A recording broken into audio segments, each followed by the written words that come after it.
मी अजय पंचाल, शिक्षक सरकारी माध्यमिक विद्यालय भोसमुद्र। आज आपण 2026 मधील प्रिपरेटरी परीक्षा 1 मधील बहुपर्यायी प्रश्न आणि त्याचबरोबर ऑब्जेक्टिव्ह प्रश्नाचे उत्तरे आज आपण पाहणार आहोत। तर एसएससी प्रिपरेटरी एक्झामिनेशन 2026 मधील पहिला पेपर आहे। या पहिल्या बहुपर्यायी प्रश्नामध्ये बघा, जर ए आणि बी हे दोन सहअविभाज्य आहेत तर त्यांचा लसावी सहमूळ म्हणजे दोन मूळ संख्या आहेत। समजा 2 आणि 3 आहे तर यांचा लसावी काय आहे असेल म्हणून असा प्रश्न केला। समजा तुला पाहिजे तर 2 आणि 3 आहे तर याचा लसावी काय असेल 3 2 6 म्हणजे या दोघांचा गुणाकार। तर इथे दोघांचा गुणाकार आहे a गुणिले b। उत्तर आहे ऑप्शन ए। त्यानंतर जर रेषीय समीकरणाची जोडी असंगत आहे तर समीकरण करणारे दर्शविलेल्या रेषा या आहेत। कोणत्या असतात? सुसंगत वेगळा आणि असंगत। असंगत म्हणजे एकमेकावर येतील, ते समांतर असतात म्हणून ऑप्शन आहे सी। त्यानंतर प्रश्न नंबर 3 आहे, या बहुपदीची कोटी संख्या म्हणते, म्हणजे हे जे बहुपदी आहे याची कोटी संख्या म्हणते। तर कोटी म्हणजे सगळ्यात मोठा घातांक किती आहे? याच्यामध्ये सगळ्यात मोठा घातांक 4 आहे म्हणून ऑप्शन आहे इतर बी 4। त्यानंतर मध्यांक बरोबर हे दिलेलं आहे तर यामध्ये सूत्रामध्ये f म्हणजे हे आहे असं प्रश्न म्हणजे वारंवारता असते म्हणून ऑप्शन आहे याचा बी। आता आपण प्रश्न नंबर 5 पाहू। यामध्ये बघितलं तर खालीलपैकी कोणती एखाद्या घटनेची संभाव्यता असू शकते? तर बघा, वजा कधीही राहू शकत नाही, आणखी 1.5 हे देखील असू शकत नाही।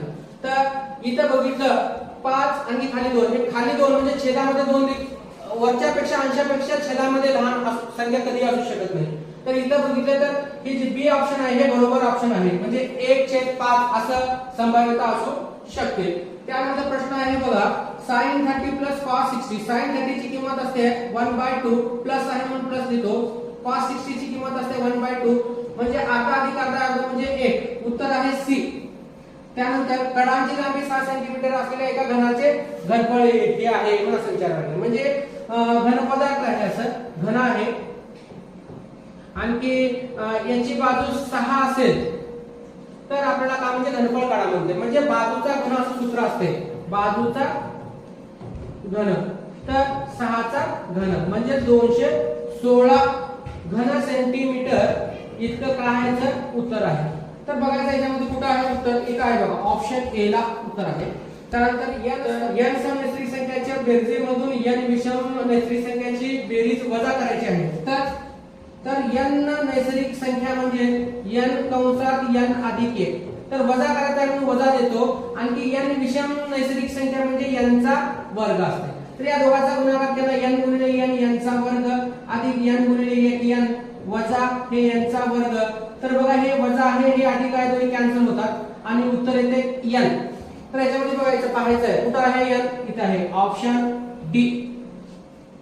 दुसऱ्यामध्ये ऑब्जेक्टिव्ह प्रश्नामध्ये बघायचं आहे, दिलेल्या आलेखातील x बरोबर बहुपदीच्या शून्याची संख्या काढा। शून्याची संख्या या आलेखामधून काढायचं आहे, हे x अक्ष आहे हे काढलेलं, तर इथे दिसते का तुम्हाला? हे ग्राफ असं दिलेलं आहे बघा। तर x अक्षाला किती ठिकाणी दिलेलं आहे? इथे 1 आहे, 1 इथं 2 ठिकाणी, इथं 3 ठिकाणी, म्हणजे याची शून्याची संख्या ही किती वेळा x ला टच होत असते तितक्या वेळा म्हणजे त्या बहुपदीची काय शून्याची किंमत असते। तर या बहुपदीची शून्याची किंमत आहे 3। त्यानंतर इथं आहे बिंदू पी ए बी चे आरंभ बिंदू पासूनचे अंतर काढा। तर आपल्याला माहिती आहे सूत्र आहे, त्या सूत्रामध्ये हे पहिला आहे a चा वर्ग लिहायचा, आणखी हे दुसरा संदेशक आहे b अधिक b चा वर्ग।